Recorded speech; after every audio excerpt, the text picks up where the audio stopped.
Thưa quý vị, cảm ơn quý vị vẫn giữ chương trình hôm nay và ngày mai. Hôm nay thì chúng ta nói chuyện, trò chuyện với nhau với những ly trà. Ngày mai sẽ có những chuyện gì xảy ra. Thì hôm nay cảnh sát trưởng ông của thành phố Westminster là ông Roy Campos và cảnh sát điều tra Henry Trần ở đây để giúp chúng ta có một ngày mai không sợ sệt về cái hate crime. As a family tradition, we also always have our guests with a special tea. So how was the tea? Oh, the tea was excellent and delicious.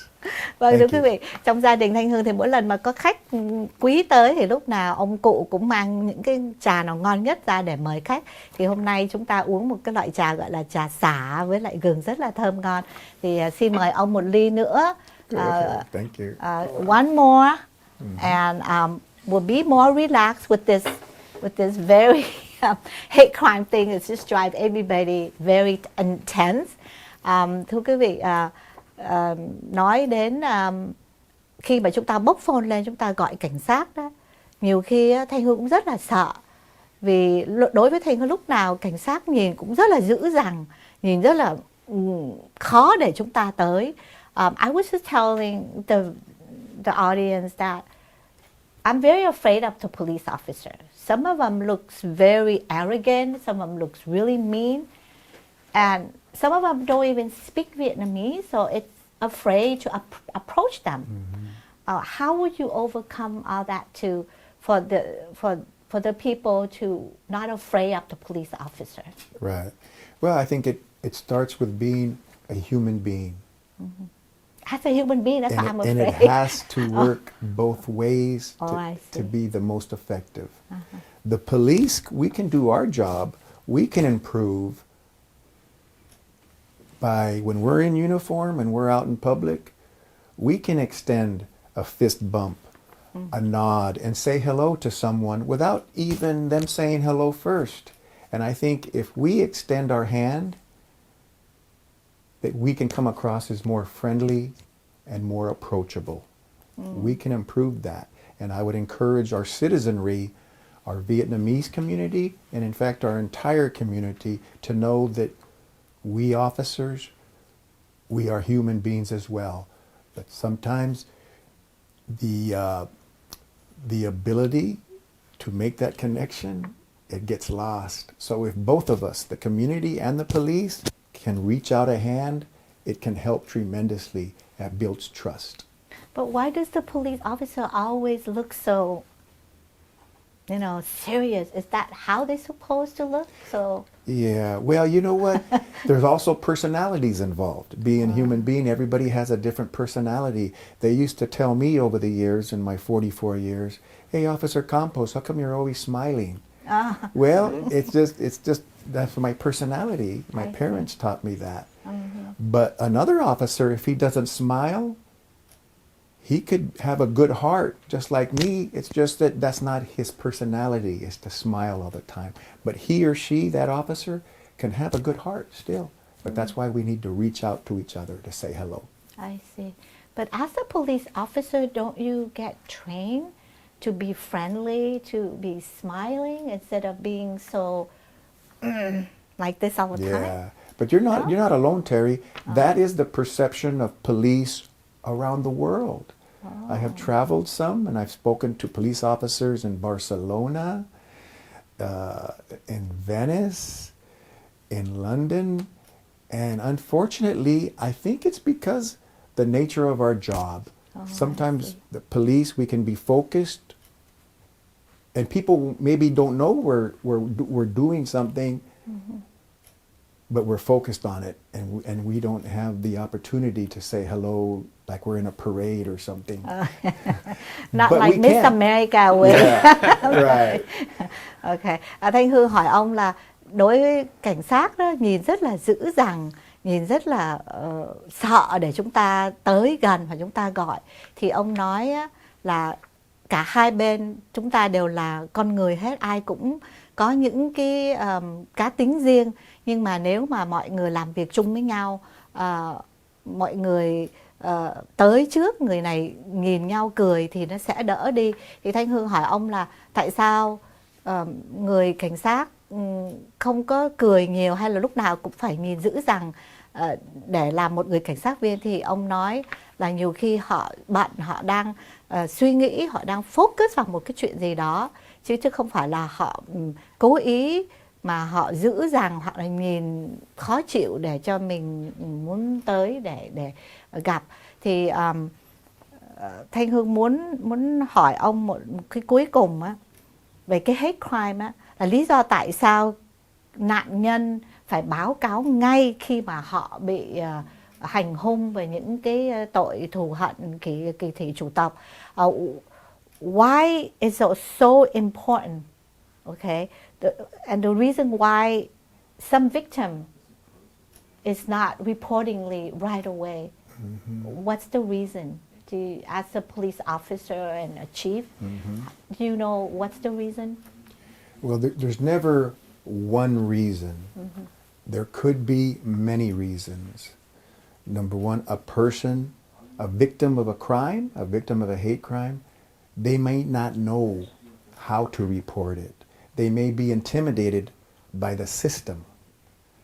They may be hesitant to report it because they've heard that they have to go to court and invest more time perhaps to testify against the person. And sometimes it can be an emotional event, almost like reliving the crime. But if we're truly going to erase or attempt to erase hate crime, we're going to have to report it. We as a community, we must report it, and we must follow through as much as possible. Report right away. Yes. Did you have anything to say, Detective Henry Tran? As a detective, your point of view. Thì chừng nào bị cái hate crime á thì cứ gọi cảnh sát xong báo cáo liền á. Tại thường hate crime cái người mà victim á không có bao giờ biết cái người suspect là ai. Thì nếu không có báo cáo liền á thì cái người đó có thể vô xe xong chạy về, xong rồi lúc đó không có biết người đó là ai nữa. Nó hơi khó để identify cái người suspect. Dạ vâng. Okay. Nhưng mà nếu mà mình báo cáo là người đó họ đi mất thì sao? I mean, cái đó theo- happens a lot. Nhưng Yeah. mà cái đó cũng báo cáo với cảnh sát để cảnh sát có thể document liền, xong rồi biết là it's happening. Xong rồi nếu khoảng 10-15 phút nữa cái người đó do the same thing, hate crime á, ở chỗ khác á, thì cảnh sát có thể bắt đầu follow, coi what's the pattern, cái người đó đang target ai, cái nhóm nào. Thì theo như cảnh sát điều tra Henry Trần, thì ông có thể cho quý vị đang coi đài đó là khi mà họ bị tấn công, họ bị nhục mạ hay bất cứ một chuyện gì thì họ phải làm gì để bảo vệ cho họ và để báo cáo ngay.